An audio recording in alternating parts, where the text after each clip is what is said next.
sekarang saya mau bertanya lagi ke Pak Dubes. Ada dua pertanyaan tadi, satu titipan dari Bang Semi. Bung Semi minta izin karena beliau ada acara lagi, pembicara kata the one and only, saya sebut selalu Samuel Wetemena, saya sorry WA ke saya karena harus ada acara. Pertanyaan tadi ke Pak Dubes, mungkin Pak Dubes belum menjawab yang kedua, malah nanti pertanyaan beliau ini, kenapa UMKM kita dengan persamaan kebudayaan gini belum ada di Meksiko? Itu dulu pertanyaan ke Pak Dubes gitu ya, karena Bapak ada 4 tahun di situ. Nah pertanyaan dari saya ini memang street orang-orang lapangan nih gitu ya. Seperti kalau kita ke Afrika itu kami memilih di Mauritius, bukan di South Africa, bukan di Kenya. I love Kenya, sebenarnya saya ambil Kenya tapi rasanya belum dapat. Nah, kita lihat di Mauritius ya dalam tanda kutip pemain-pemain, pebisnis di sekitarnya bakal nongkrong di Mauritius. Jadi kami selalu melihat di sebuah wilayah itu, ini wilayah ini nongkrongnya di mana nih gitu ya. Sama dia Southeast Asia, Southeast Asia Anda mau jual ke Indonesia, semua orang berpikir Indonesia. Yuk taruh Jakarta, yuk ke Banjarmasin aja lama, yuk ke Makassar lama, gitu kan. Ayo kita stasiun aja di Singapura. Dan rasanya secara culture orang Banjarmasin diajak ke Singapura mau, orang Bali diajak ke Singapura mau. Itu yang dipikir oleh bisnismen internasional, gitu ya. Hub itu adalah bukan hub perdagangan aja, tapi justru hub the people who own decision gitu ya, orang-orang yang memiliki keputusan dalam bisnis itu gitu. Pak Dubes, pertanyaan saya yang kedua, pertama tadi yang dari Pak Bung Semi, tapi pertanyaan saya nih, Latin Amerika ini menurut pengamatan Pak Dubes nongkrongnya di mana Pak bisnisnya nih Pak? Terima kasih Pak.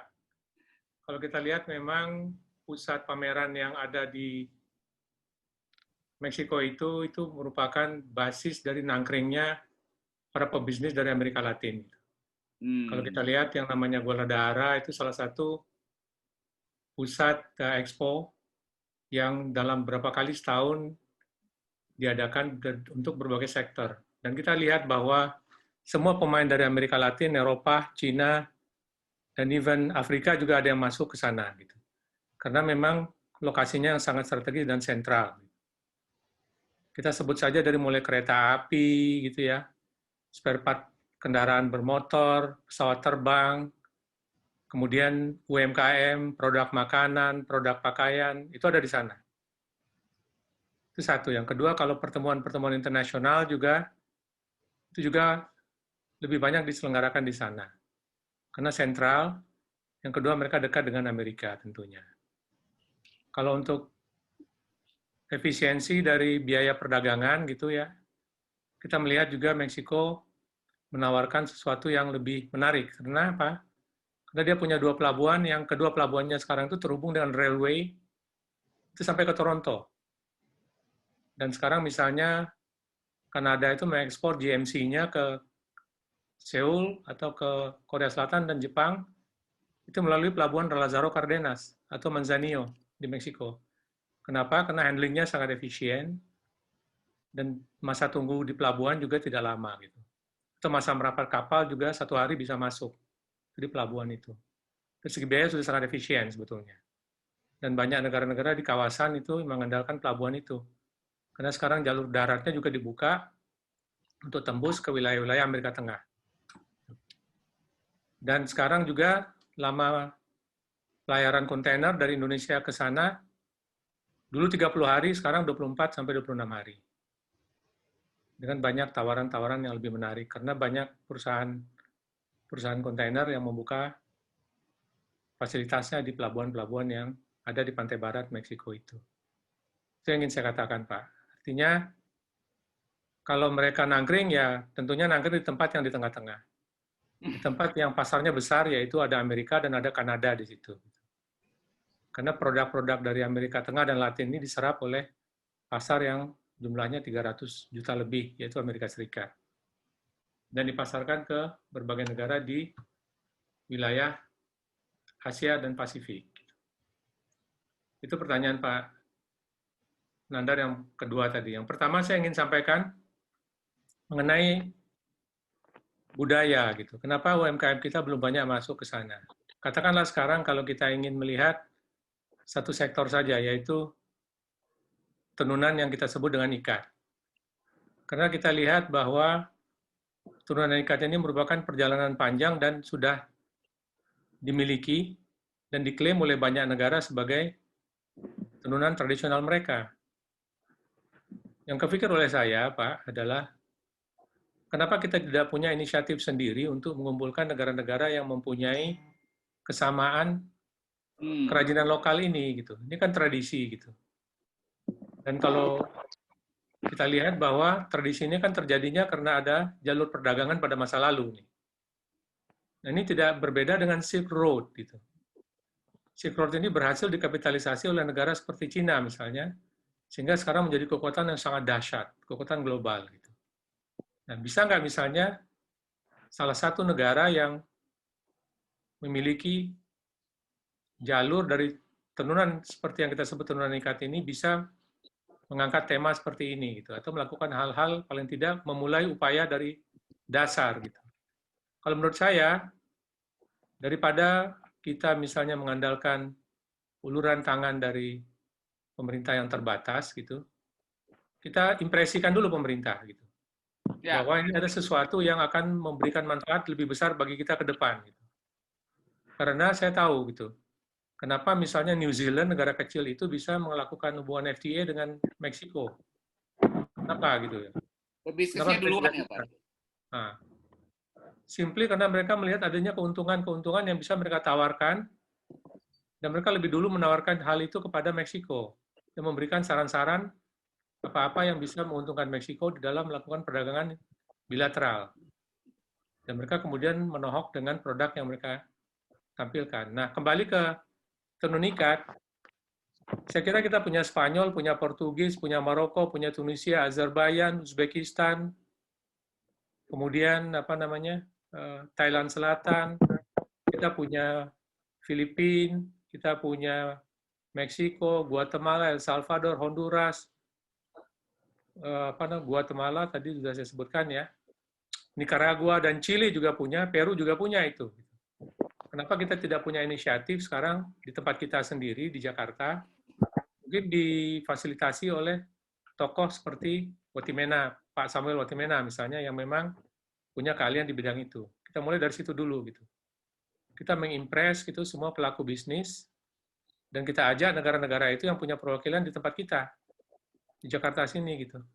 Dan tidak, kita mulai dengan pameran yang kita inisiatifi dulu gitu, dengan menampilkan produk-produk baru, produk-produk yang kita desain sendiri gitu, yang akan bisa menarik dengan mengambil kesamaan budaya dan kesenangan lokal di sana dalam desain pangan mereka, sandang mereka, desain pakaian mereka gitu. Kenapa nggak itu kita lakukan dulu? Kita pikirkan hal-hal dari yang kecil-kecil ini. Karena saya melihat ini ada potensi yang sebaiknya tidak kita tinggalkan begitu saja gitu. Kita bisa kapitalisasi ini gitu. Kalau tidak mau Chili, ya kita. Waktu di Meksiko, saya pernah bicarakan dengan pejabat di Meksiko, sama kalangan akademisinya dan sama budayawannya mereka. Semuanya tertarik gitu. Tapi tidak ada yang mau memulai, itu menjadi persoalan gitu. Kembali ke Indonesia juga saya pernah bicarakan dengan beberapa tokoh-tokoh di tempat kita, terutama dari pemerintah. Tertarik, tanggapannya baik gitu dan antusias. Tapi kapan kita memulainya? Dan siapa yang mau memulai? Nah, saya kira Karim sudah menyelenggarakan ini sekarang gitu. Ada Ibu Yani di sini, ada Pak Anton di sini. Mungkin bisa membawa tema ini, mumpung kita masih memiliki banyak perwakilan asing yang memiliki kekayaan budaya ini, kekayaan tenunan ini, yang mempunyai kantor di Jakarta. Gitu, Pak.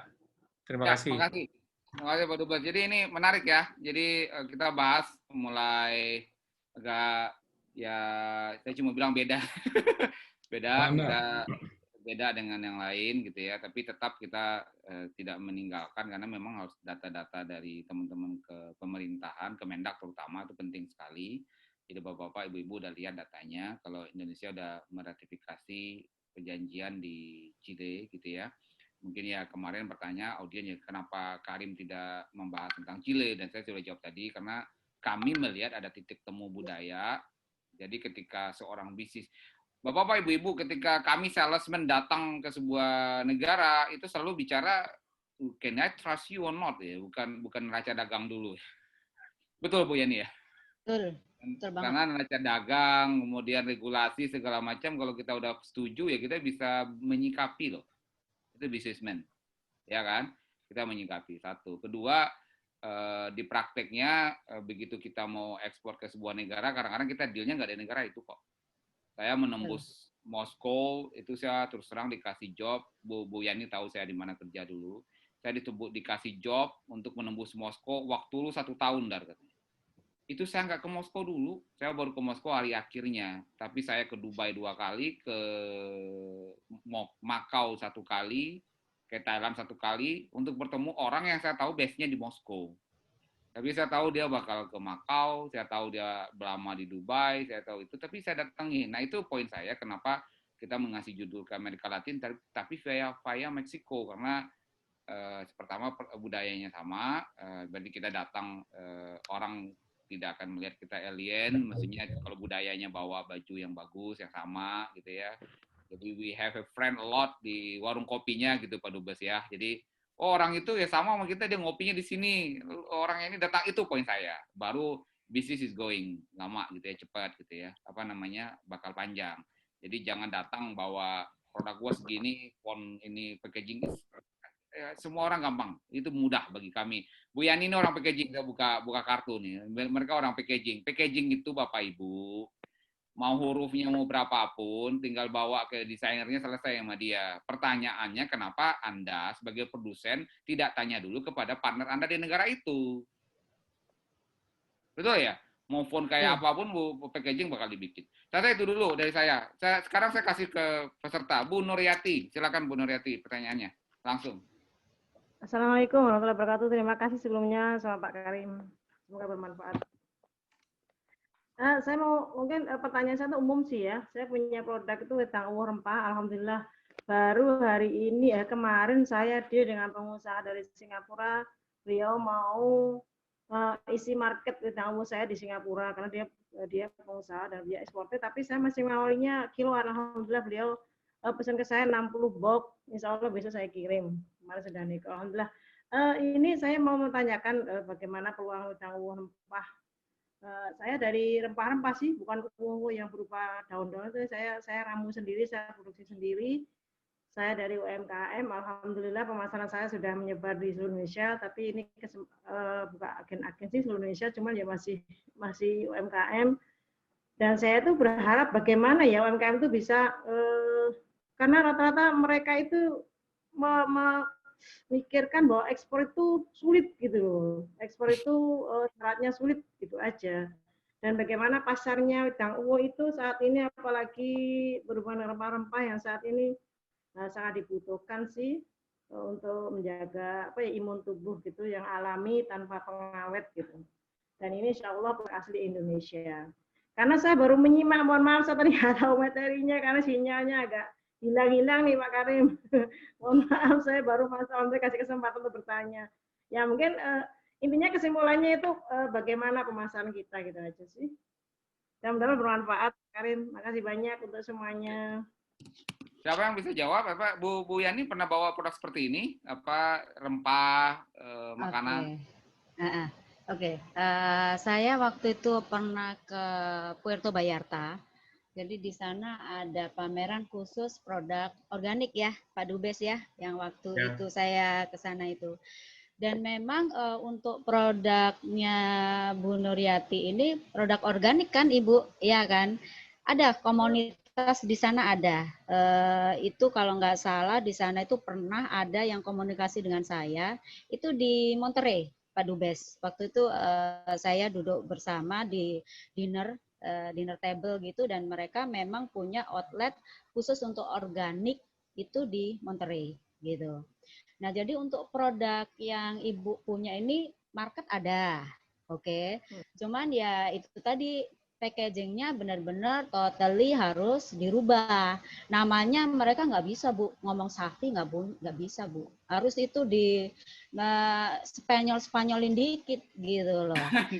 Spanyolin dikit. Ya. Entah itu namanya jadi Ronaldo atau Ronaldinho, Armando, apalah gitu. Pokoknya yang harus bau-bau Meksiko gitu loh, karena orang akan kecap gitu. Tapi kalau Safi mereka nggak akan, karena kembali ya mereka itu lebih senang melihat dengan apa yang familiar di mata mereka itu dulu gitu loh. Tapi untuk packaging kembali seperti yang saran Pak Nandar tadi, sesuaikanlah dengan ibu mau pergi kemana. Jadi ke Meksiko itu totally brandnya harus dirubah, jangan Safi. Entah itu nanti ibu bisa berkonsultasi lebih lanjut ya, mungkin nanti dengan Pak Karim bisa dengan Pak Nandar nanti bisa tukar handphone seperti itu ya. Sorry, bukan tukar handphone, tukar nomor handphone tepatnya. Nah, jadi nanti bisa diberikan insight-insight. Yang nomor 2 adalah tentunya karena ini adalah satu produk B2C, kembali Ibu harus memiliki izin dari Cofepris. Nah, bagaimana dengan izin Cofepris? Tentunya kita harus mempunyai lokal partner di sana dulu yang bisa digandeng untuk mempelajari bagaimana prosedur Cofepris, segala macam. Dan ini the door yang tepat untuk pertama kali adalah Ibu harus ketuk ITPC Meksiko. Nanti di situ bisa digali dengan siapa nih tepatnya lokal partner Ibu gitu. Jadi, saya hendak menekankan di sini Ibu Nur bahwa produk Ibu ada market di sana? Saya jawab ada. Oke. Only how we sell that product there. Packaging harus dirubah totally seperti itu. Oke. Yang nomor 2, engage lokal partner. Seperti itu. Kalau packaging ikutin nggak apa-apa, soalnya ya seperti Pak Karim, kayaknya gampang, tinggal cetak aja. Yang penting kita inisiatifnya apa? Gampang, pencetakannya mau nunggu kok. Begadang dia terima order. Iya. Pak Nandar. Siap. Siap. Pak Nandar. Ya, silakan. Saya ingin coba menanggapi, tadi Bu Nuryati sempat mengatakan bahwa beliau bisnisnya di bidang rempah. Kalau untuk ke Meksiko, rempah yang paling utama itu diekspor ke sana dari Indonesia adalah cengkeh, kemudian kayu manis, jahe, pala, merica, vanila. Makasih. Ya, itu yang paling banyak kita ekspor ke sana. Kemudian saya setuju dengan Bu Yani, kemungkinan besar itu packagingnya harus disesuaikan dengan pasar di sana, dan juga ukuran dari packaging itu sendiri juga mempengaruhi, Bu. Karena besar dari packaging itu akan mempengaruhi volume tempat yang digunakan di rak di retail store. Nah, biasanya retail store itu, tidak semua ya, tapi biasanya retail store, terutama retail store yang bagus, itu akan meminta listing fee. Berapa kita harus bayar agar produk kita itu masuk di raknya. Itu juga listing fee itu juga akan menentukan produk kita itu akan ditaruh di eye level atau di bawah. Nah, itu akan sangat penting seperti yang Bu Yani sampaikan tadi untuk mendapatkan lokal partner. Lokal partner pun saya elaborasi itu minimal ada 3. Paling tidak ada 3 bentuknya lokal partner. Kalau menurut kami itu ada importir, distributor, maupun retail store. Tidak semua importir juga distributor. Dan pada umumnya retail store tidak sebagai importir. Jadi masing-masing mereka ini adalah pemain yang ada di rantai pasok. Nah, kita tinggal tentukan, Ibu mau menyasarnya kemana? Rantai pasok mana yang ingin dimasuki? Kalau mau masuk langsung ke retail store, artinya kan akan menggunakan packaging Ibu sendiri. Artinya, Ibu tidak akan co-branding dengan orang. Ibu akan menjual dengan brand sendiri. Challenge-nya tentu akan lebih besar, tapi down the road, dalam jangka panjang, menurut saya, menurut kami, menurut pengamatan kami yang juga berdasarkan konsultasi dengan banyak pelaku usaha yang mengekspor ke Los Angeles, ketika kita bisa betul-betul memasukkan brand kita sendiri ke market di sana, margin of profit-nya Ibu yang menentukan. Itu bedanya ketika Ibu menjual dalam bentuk bulk atau gelondongan kepada importir. Jadi Ibu mungkin perlu tentukan nanti mana yang akan menjadi partner lokalnya. Mungkin Bu Yani juga bisa memberikan masukan dan Pak Isnandar juga memberikan masukan. Kemudian satu lagi Pak Nandar, mungkin saya sebetulnya tertarik ingin dapat insight dari Pak Vincent dari Dua Kelinci. Karena bagaimana cara beliau melihat Amerika Latin, itu pertama. Yang kedua, bagaimana tanggapan beliau ketika kita Indonesia sudah punya perdagangan bebas dengan Chili, artinya sudah 0%. bagaimana rencana dari Pak Vincent atau Dua Kelinci sendiri? Mungkin Pak Vincent sendiri sudah mengetahui bahwa ada eksportir proses food lain dari Indonesia yang juga sudah mulai bergerak cepat ke sana. Nah, sekarang saya ingin tahu dari Pak Vincent nih. Pak bisa membaca chatting saya dengan Pak Vincent itu ternyata nih. Saya chattingan ya Pak. Jadi pas saya pindah-pindah Pak Vincent dulu. Jadi perkenalkan sebentar Pak Vincent ya, pengantar ya buat teman-teman karena banyak UMKM tadi kita bahas. Jadi Bapak kan ikut di grup kita gitu ya, teman-teman UMKM. Kalau packaging itu, Bu Yani ini orang packaging, saya orang packaging. Bagi kami packaging tuh, lu mau order apa, gue bikinin. Saya sederhana itu. Yang bikin rumit di packaging itu brand owner sebenarnya. Anda mau nampilkan brand Anda atau mau jadi produsen kan gitu ya. Nah kalau UMKM selalu saya bilang lu jadi produsen aja lah. Jangan mikir-mikir soal brand dulu lah. Itu brand itu kayak punya anak yang mahal. Harus disekolahin, harus dilesin kan kayak gitu ya. Taruh di patus. Nah, Dua Kelinci ini kan udah berhasil brandnya. Jadi agak berbeda dengan apa tadi gitu ya. Anyway kita bisnis kan pebisnis maunya uang anyway. Betul bisa dapat uang besar ketika brand kita kuat. Tapi ketika UMKM they are not in that position yet to be honest gitu ya. So, izin saya minta Pak Vincent yang dari kutub yang berbeda nih, yang udah punya brand yang kuat, udah ke LA, udah kemana-mana. Pak Vincent silakan. Kita bahasnya Meksiko, Latin Amerika. Please Pak. Oke. Terima kasih Pak Isnandar kesempatannya. Mungkin sebelum mulai saya mau say hi dulu buat Pak Yusra. Kabar Pak? Selamat pagi Pak. Apa kabar? Baik Pak. Ya, kalau mau ngomong Meksiko, terus terang kita sangat dibantu sama ITPC Meksiko karena dulu saya mungkin hubungannya lebih banyak sama Bu Ika dulu, sekarang sama Pak Guntur, sama Anto, terus ada Tonyo Adel ya, orang staff lokal sana. Terus Pak Anton di LA, apa kabar Pak? Baik Pak. Mungkin kalau nggak salah tahun lalu saya sempat minta bantuan Pak Anton tuh. Ada kolega saya kehilangan paspor di LA. Iya, diamankan Pak. Thank you Pak Anton. Oke, kalau mau ngomong ekspor, kalau saya rasa Pak Isnandar mau perusahaan besar atau UMKM atau perusahaan menengah sebenarnya sama aja karena kita mulai semua dari nol Pak Isnandar. Terus terang kalau untuk pasar Amerika Latin untuk Dua Kelinci kita belum berhasil sih. Memang udah beberapa kali ikut pameran di Meksiko, di Chili, kita belum berhasil sampai sekarang. Cuman memang ada kesempatan waktu itu hampir terjadi sama Las Delicias, Pak Yusra. Sama Las Delicias itu kita hampir deal, tapi akhirnya mereka tiba-tiba hilang gitu loh. Karena kayak tipikal orang Meksiko juga gitu. Kadang-kadang setahun belum tentu komunikasinya lancar gitu. Bisa ada waktu-waktu yang dia stop. Nah, mungkin itu yang saya bilang. Jadi jangan menyerah juga yang teman-teman yang di UMKM karena kita maju ini dia pun mungkin Pak Isnandar anggap Dua Kelinci udah nama besar di Indonesia, yes. Tapi kalau begitu kita mungkin masuk di Amerika Latin, ya kita zero lagi sih. Karena orang nggak tahu Dua Kelinci, Pak. Mungkin kalau saya tarik mundur sedikit, pengalaman saya untuk masuk Amerika Latin dari Great Giant, Pak. Dulu saya sebelum di Dua Kelinci, saya kerja Great Giant Pineapple.